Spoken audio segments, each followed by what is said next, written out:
예수께서 사두개인들로 대답할 수 없게 하셨다 함을 바리새인들이 듣고 모였는데 그 중에 한 율법사가 예수를 시험하여 묻되 선생님, 율법 중에서 어느 계명이 크니까?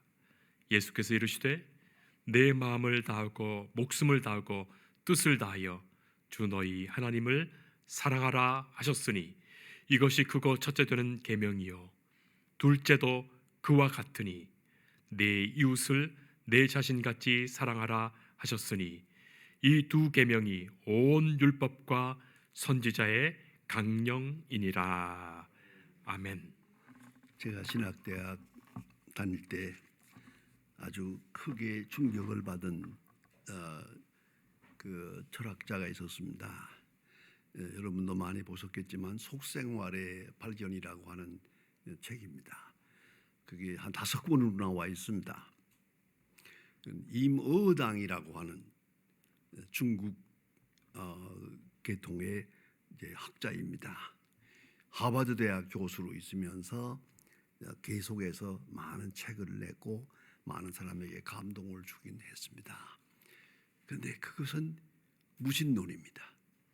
철저하게 무신론적인 책입니다. 신을 부정하고 신이 어디에 있느냐, 하나님이 어디에 있느냐 하는 그런 회의적인 책입니다. 그런데 그분이 누구냐? 거기에 충격이 있었습니다. 왜냐하면 이분은 선교사 아들입니다. 선교사의 아들인데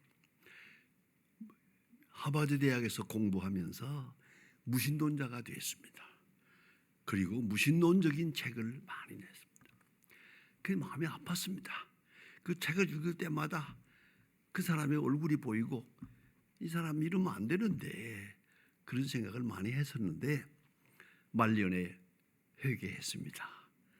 그리고 그가 한 유명한 말 한마디가 있습니다. 내가 무신론으로 산 40년은 어머니를 잃어버린 고아와 같은 것이었다. 고아와 같은 마음으로 일생을 살았다. 후회하는 글을 타임지에 실렸어요. 2페이지를 쫙 썼는데 그때 그 읽으면서 큰 감동을 받았습니다. 여러분, 하나님이 없는 삶이라는 것은 고아와 같습니다. 어머니가 없다. 이건 참 중요한 겁니다. 어머니는 자식을 절대 버리지 않습니다. 자식을 사랑합니다. 또 자식은 어머니의 사랑을 믿고 있습니다. 우리 어머니는 나를 사랑한다. 확실하고 그렇게 믿고서 합니다. 그런데 그 줄이 끊어졌다. 내가 어머니가 없다. 이거는 엄청난 사건이 아닐 수가 없어요. 그래서 하나님 없는 생이라는 것은 마치 어머니 없는 고아와 같은 것이다 하는 것을 잊지 말아야 합니다. 이런 사실을 단적으로 말해서 영적 고독이라고 합니다. 우리의 사람은 하나님의 형상으로 지음받았는데 하나님의 형상으로 지음받은 우리가 하나님과의 관계를 잃어버리고 살면은 그것은 마치 고아와 같은 것입니다. 부모님이 없는, 어머니가 없는 어린아이 같은 그런 생으로 살아가게 됩니다. 이것을 다른 말로 말하면 영적 고독이라고 합니다. 영적인 고독. 우리 모든 사람들이 이렇게 괴로워하고 고통스럽습니다. 왜요? 영적으로 고독하기 때문입니다. 하나님이 없기 때문입니다. 하나님이 없이 그걸 잊지 말아야 합니다. 이 신앙적 절대 고독 여기서 벗어나지 못합니다. 아무리 훌륭한 사람도 그 생애를 자세히 보면 하나님 없는 사람 허무주의에 빠집니다. 인생 무상하고 좀 더 나아가서는 적극적으로 보면 자살해버리고 맙니다. 어제도 제가 잠깐 텔레비전을 보았는데 참 마음이 좀 섭섭했습니다. 불란서 신부예요. 불란서 신부가 한국에 와서 한국에서 선교하겠다고 와서 이렇게 지내다가 불교 중하고 지냈어요. 성철 스님하고 친하게 지내면서 이 양반이 지금 기독교인지 불교인지 알 수 없는 아리수가서 그리고 산 속에서 농사하면서 살아요. 그리고 그거 뭐 누가 뱀을 죽였다고 그래서 그 뱀을 왜 죽였냐고 뭐 이러면서 마치 수도사가 되고 중이 돼 가지고 살아요. 중하고 친하게 지내더라고 보니까. 그래 보고 그 왜 그랬을까? 제가 그걸 유심히 1시간 동안 보았는데 문제가 여기 있었어요.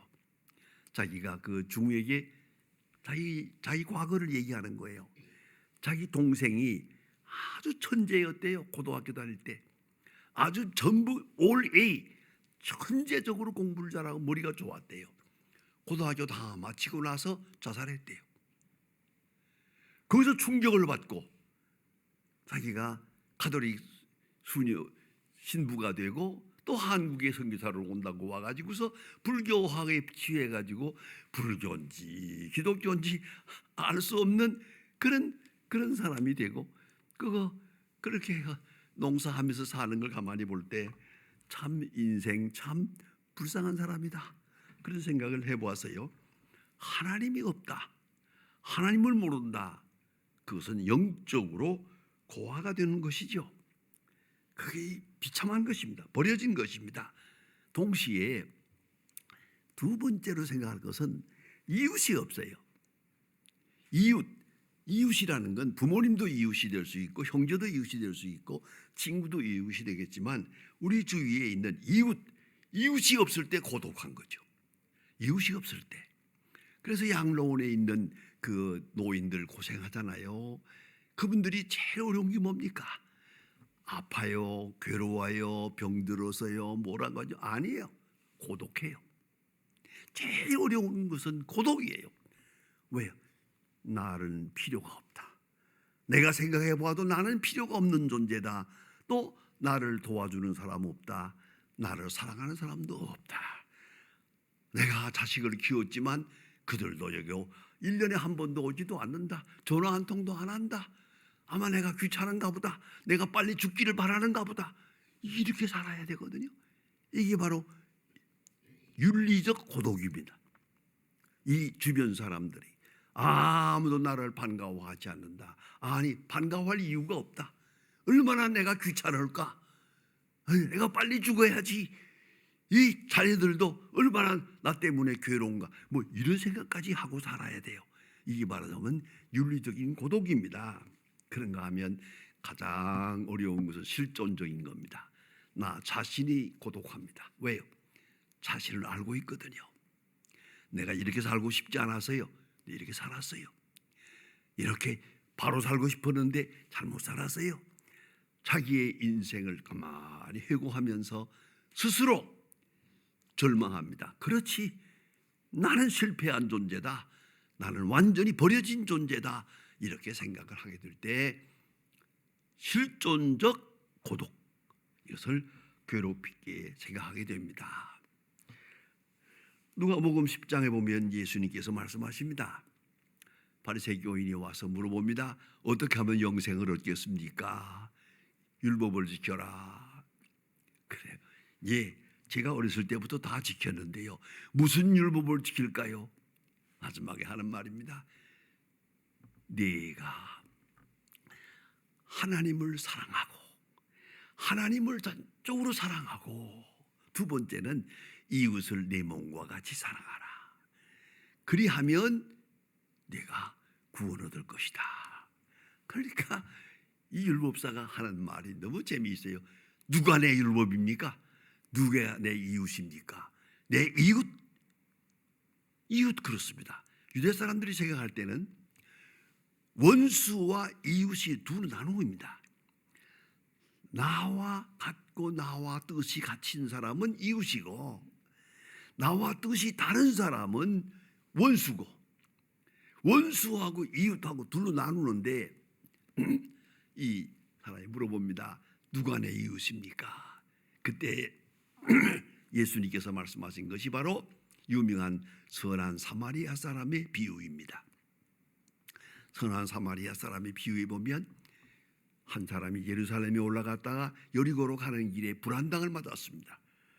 강도가 다 빼앗고 사람을 내버리고 갔습니다. 아주 비참하게 돼서 지금 이대로 놔두면 죽습니다. 이 선한 사마리아 사람이 이것을 보았는데 그 전에 제사장이 보고 지나갔죠. 레위 사람이 보고 지나갔죠. 그건 생각하잖아요.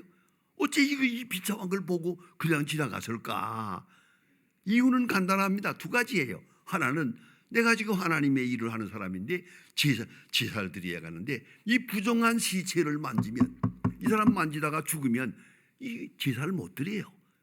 제사 드릴 자격이 없어져요. 또 시체를 만지면. 그러니까 나는 하나님의 일 해야 되니까 난 가노라. 또 한 가지는 있어요. 이 사람은 내가 모르는 사람이에요. 이 사람이 누군지도 몰라요. 살지 죽을지도 몰라요.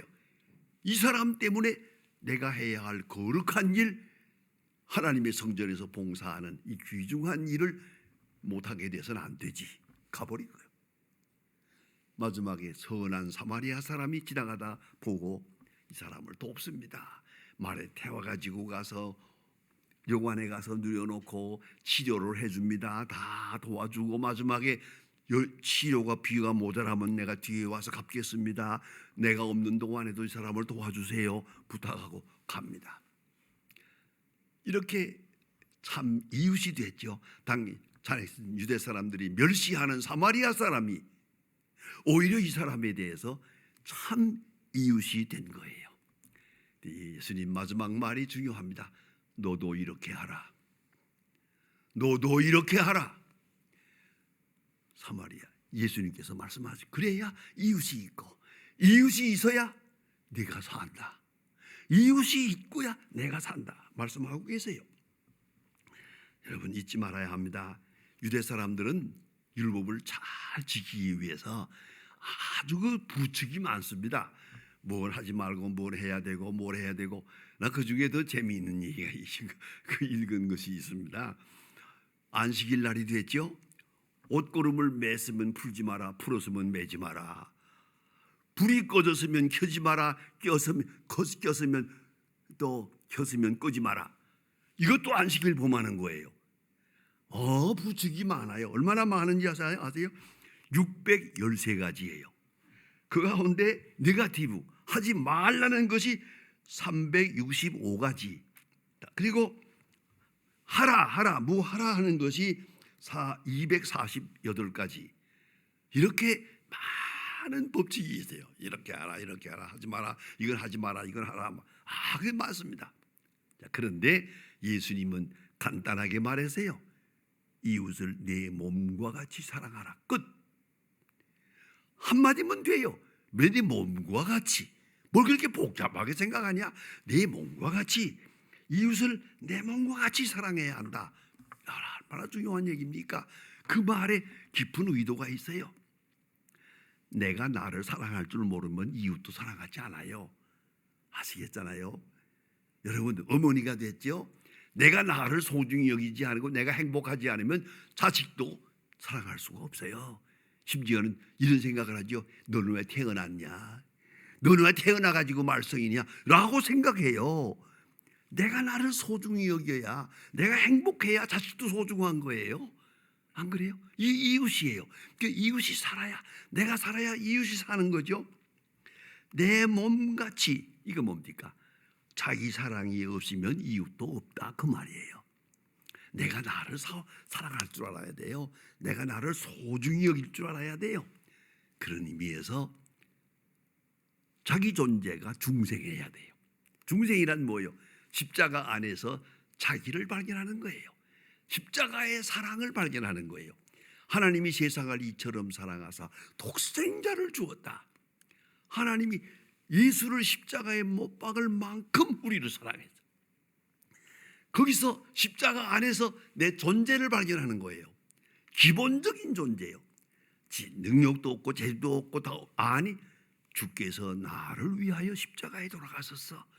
그러한 소중한 존재라는 자기 가치, 절대 가치를 발견해야 돼요. 그래야 내가 소중해지고, 내가 소중해지면 또 그 다음에 이웃도 소중한 거예요. 사도 바울이 말한 것처럼 그리스도께서 위하여 죽으신 형제를 식물로 망하게 하지 마라. 여기에 지금 한 사람이 있는데 그리스도께서 위하여 죽으신 형제다 라고 생각하고 그 사람을 보는 거예요. 내게 이런가 저런가 내게 얼마나, 그런 거 아니에요. 십자가를 보고 이웃을 봐야죠. 이것이 그리스도인의 윤리관입니다. 그러면 이것을 생각해야 됩니다. 이웃을 긍휼히 여겨야죠. 왜요? 내 몸이니까. 소중하죠. 내 몸이니까. 절대 필요해요. 내 손발이 필요한 것처럼 저 이웃도 필요해요. 필요 없는 이웃은 없어요. 꼭 필요해요. 유기적 감각을 가져요. 저가 기뻐야 내가 기뻐요. 내가 아프면 저들도 아파요. 저 사람의 아픔은 내 아픔이 되는 거예요. 이런 관계가 바로 돼야 비로소 네가 구원을 얻으리라. 네 마음에 평안도 있고 네 마음에 인생의 본질을 찾아갈 수 있어요. 소중히 여기는 거죠. 아파야 돼요. 다른 사람이 아플 때 나도 아픈 거예요. 여러분, 물건 사러 갈 때가 많죠. 가서 물건을 사요. 가만히 보면 재미있는 일이 있어요. 언젠가 한번 그런 걸 보았어요. 제가 참 오래전 얘기입니다만 어떤 가게에 가서 뭘 좀 살라고 갔는데 내가 못 산 걸 모르고 그 주인 아주머니가 아따 욕을 하는데 영 민망하대요. 무슨 용어인지 아세요? 어떤 아주머니가 딱 오더니 핸드백을 사는데 이거 봅시다 만져보고 이거 봅시다 만져보고 아니 한 20개를 꺼내놓고 뒤적거리다 안 사요. 그리고 가버렸어요. 주인이 말이야 화가 나가지고 말이야 이 말이 지금도 있지 않아요? 저 따위가 다 집 사니까 내가 교회 안 나가지. 저 따위가 다 집 아는 사람인가 봐요. 그 말을 듣고 가슴이 뜨끔했어요. 내가 목사인데 주인 보세요. 여러분 부탁입니다. 제발 가게에 가서 그 물건 값 깎지 마세요. 깎아봤댔자 그 일생 깎아봐도 몇 푼 못 해요. 살림 못 보탭니다. 그거 그러지 마세요. 전 한번 해보았어요. 우리 아버지가 절대 깎지 마라. 안 깎아요. 어디든지 가게 되면 얼마요? 얼마나 기분 좋아하는지 몰라요. 여러분 그거 잊지 말아야 돼요. 그런데 한 가지 생각해 보세요. 내가 깎았어요. 막 깎았어요. 내가 물건 샀어요. 예? 그럼 어떻게 됩니까? 자, 10,000원짜리를 5,000원에 샀어요. 기분 좋았어요. 내가 돈 벌었다. 5,000원에 샀으니까. 요거 가지고 딱 나왔죠? 다시 한번 해보세요. 심리학적으로 문간 나서는 순간 요건 가짜다. 10,000원 불렀다가 5,000원에 주는 거 보니까 요건 가짜다. 집에 가서 다시는 그 물건 보지 않게 돼요. 물건을 안 쓰게 돼요. 죄송합니다. 비싸게 살아야 비싼 물건이에요. 비싸게 사야 비싼 물건이에요. 싸게 산 물건은 싸구려예요. 비싸게 사야 깎을 필요 없잖아요. 깎을 필요가 없어요. 그리고 또 한 가지 생각해야 돼요. 그 하루 종일 서 있는 사람도 장사꾼이 생각해 보세요. 얼마나 힘들어요. 그거 하다가 모처럼 손님 하나 만났는데 이게 깎고 있어요. 어떻게 하면 좋아요? 여러분 그저 죄송하지만 깎지 말고 그냥 사세요. 그래서 중요한 건 이거예요. 사는 사람도 행복해야 되고 파는 사람도 행복해야 돼요. 다시 말합니다. 파는 사람이 행복해야 사는 사람도 행복한 거예요. 파는 사람이 오늘 참 재수 좋은 날이다. 오늘 참 좋은 손님 만나가지고 기분 좋게 물건 하나 팔았다라고 생각해야지. 재수 옴 붙은 날이다. 어쩌다가 저런 사람 만나가지고 하루 종일 섰다가 저거 하나 하고 내가 이 인생 잡쳤다. 이렇게 하면은 당신이 행복할 수 있어요? 복 받을 수 있어요? 기도가 응답되겠어요? 그거 가지고 몇 분 안 되는 거 그러지 마세요. 다 그냥 그래서 물건 산 당신도 행복하고 물건 판 사람도 행복하고 이래. 그게 이웃이에요. 내가 엄청난 얘기를 하나 하겠습니다. 제가 북한 선교 사업을 많이 하거든요. 대학도 세우고 병원도 세우고 고아원도 세우고 뭐 여러 가지 일을 북한 사업을 하고 있어요. 지금도 그저 이 어려운 때라도 그래서 1년에 한 16억 계속 돈을 보내고 이렇게 하고 있습니다. 그런데 이렇게 많이 하느라고 모든 사람이 다 중단했지만 저 하나만 지금 북한 선교 사업을 하고 있어요. 유엔 총회가 허락했어요. 우리가 하는 것만은 그렇게 하고 있는데 언젠가 한번 북한에 갔을 때예요. 그 사람들도 알죠. 우리가 어려운 가운데 이렇게 북한을 돕는다는 걸 알고 있어요. 그러니까 언젠가 한번 그 간부가 그러대요. 날들어 목사님, 그 살림도 어렵고 다 그렇다는데 그렇게 모금을 해서 우리를 도와주고 있는데 이렇게 많이 도와주는데 게다가 또 있어요. 저희 아버지가 공산당에게 총살당했거든요. 내 앞에서. 그걸 내가 보았어요. 그런 과거에 있는 사람이에요. 그런데 북한을 돕는다고 하니까 이 사람들이 어째서 우리를 도우려고 그렇게 했습니까? 라고 물어요. 공산당 입장에서는 이해가 안 되죠. 그렇잖아요. 막 뺏고 혁명을 일으키는 사람들인데 이렇게 우리가 자본해서 나름대로 도우려고 애쓰니까 그 이해가 되질 않아서 나한테 물어봐요. 왜 도우려고 하느냐 그래서 내가 설명을 해도 잘 못 알아들을 거요 그랬더니 말씀해 보세요. 얘기하죠. 내가 당신들을 도우러 온 게 아니에요. 나도 내가 살기 위해서요. 당신들이 살아야 내가 살아. 당신들이 고생하면 우리가 아파. 당신들이 굶어 죽으면 우리는 살 수 없어. 이걸 알아야 돼. 당신들이 살기 위한 게 아니라 내가 살기 위해서 당신들을 돕는 거다 라고 말했더니요, 알 것도 같고 모를 것도 같다고. 그렇습니다. 여러분, 구제라는 게요, 누굴 돕는다고 생각하지 마세요. 내가 나를 돕는 거예요. 이거는 잊지 말아야 돼요.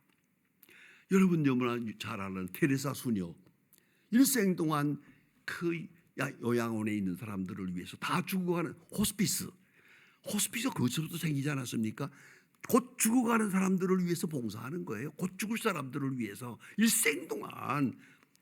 왜 건강하게 될 사람을 위해서 봉사하지 죽어가는 사람을 위해서 봉사하는 그런 일을 하느냐라고 물었어요. 본인이 하는 말이에요. 유명한 말입니다. 저분도 예수를 믿고 웃으면서 기쁨으로 죽을 권리가 있지 않습니까? 죽으면서 웃으면서 죽을 수 있도록 하기 위해서 한다. 살리기 위해서가 아니에요. 예수를 믿고 하나님의 자녀로 웃으면서 감사하면서 죽게 하기 위해서 난 봉사하고 있다 그랬어요. 그리고 유명한 말을 합니다.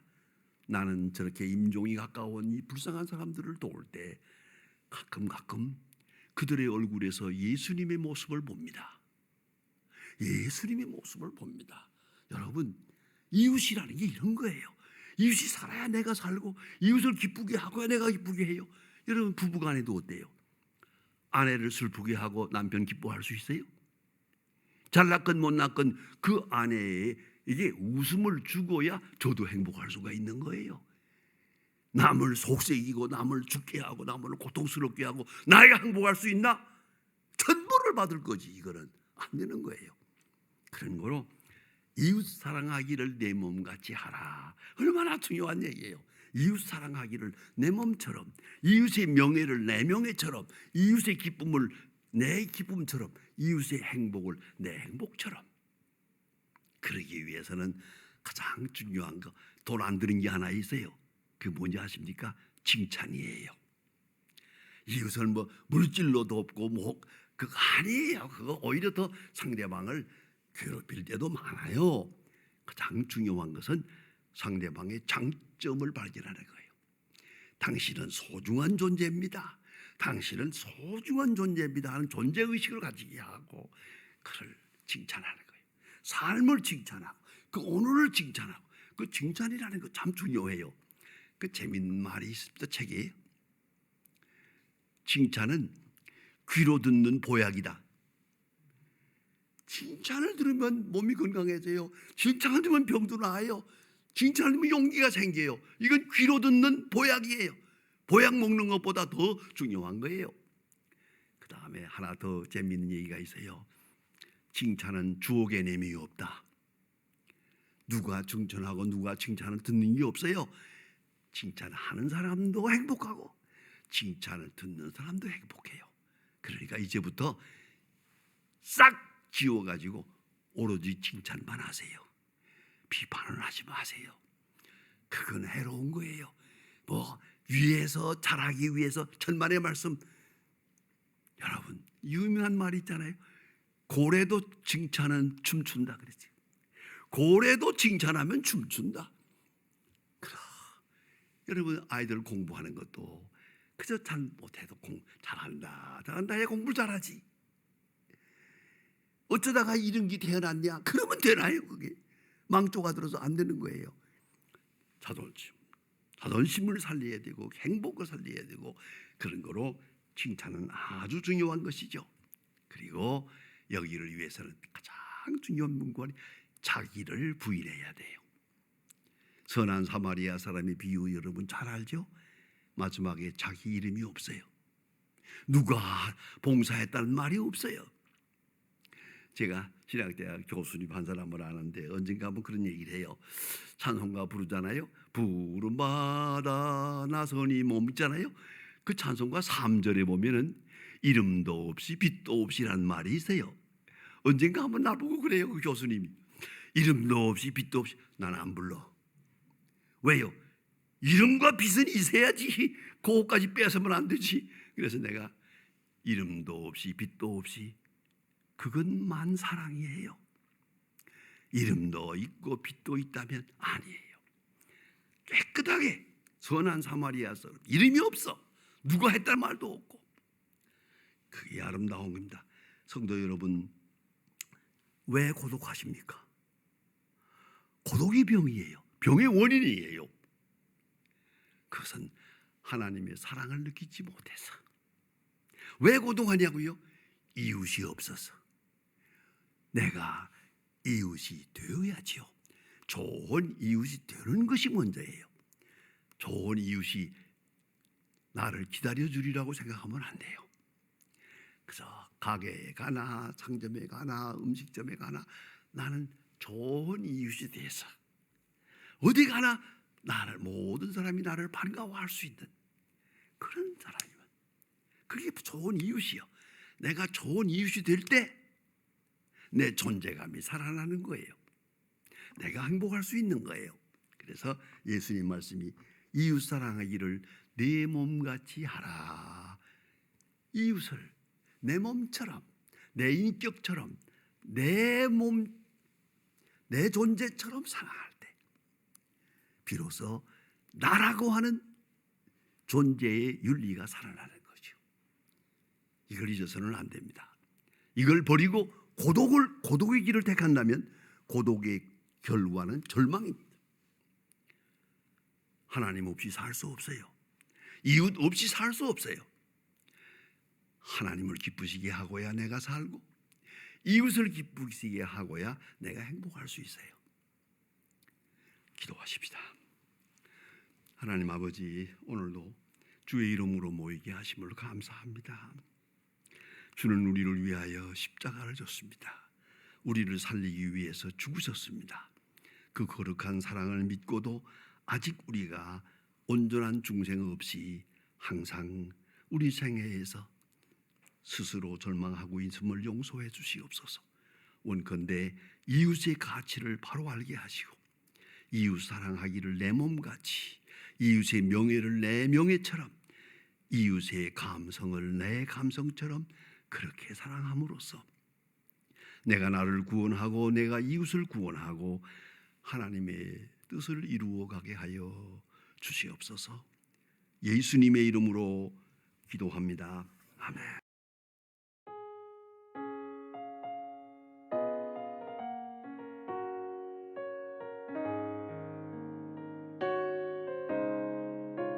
주